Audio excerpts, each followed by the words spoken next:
خاصية التوزيع في الضرب هو الدرس الثاني منهج رياضيات تالتة ابتدائي الترم الثاني. خدنا الدرس اللي فات هو التجميع في الضرب، ودلوقتي بناخد الدرس الثاني، وقلنا ان الوحدة الاولى من منهج الرياضة هو امتداد للترم الاول، يعني الدروس دي الطفل اخدها بالفعل، لكن المنهج بيبقى مزود على الدرس حاجة جديدة. وبعد كده هنبتدي نخش في المنهج الأصلي أو الدروس الجديدة من بداية الوحدة التانية. يعني أنا يا ميس خدت الترم اللي فات التوزيع في الضرب، وقلت إن أنا بقول مثلا 5/3 بيساوي، وبدي للطفل الأقواس بالطريقة دي، وكان بيكملها معايا وعارف إن الرقم الأولاني بيبقى ثابت في القوسين، والرقم التاني بيوزعه عن طريق عملية الجمع. يعني 3 كام زائد كام يديني 3، هقول 2 زائد 1، هحط هنا الاتنين وهنا الواحد. وكانت عملية التوزيع من أسهل المسائل اللي كانت موجودة عند طفل الترم الأولاني.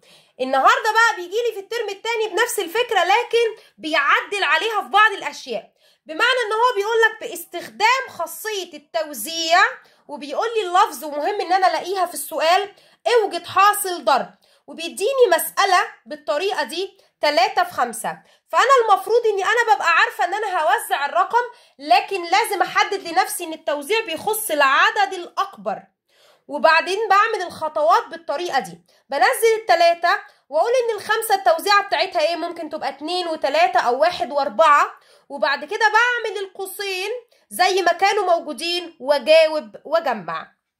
طيب ممكن نشوف المثال التاني مع بعض. لازم قبل ما يقول لي 6/13 يقول لي باستخدام خاصية التوزيع.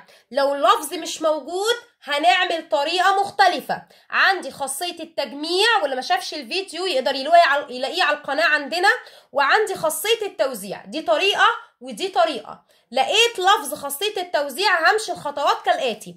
6/13 هعمل ايه؟ هثبت 6 واقول اوزع 13 وليكن مثلا 5 و8، وبعد كده هعمل الاقواس.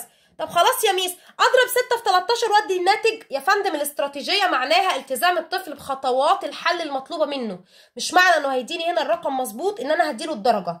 انا عايزه اتاكد انه مشي على الخطوات وفهم المطلوب منه في الدرس ايه.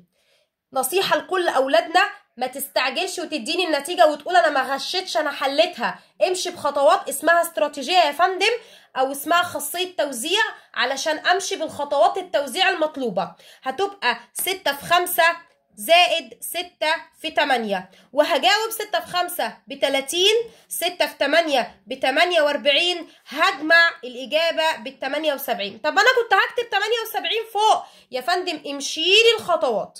يبقى ده اسمه ايه؟ اسمه خاصية التوزيع في الضرب بالشكل ده، والتجميع كمان موجود معايا، والدرس جميل جدا ولازم اتعلم اني انا استفيد بيه.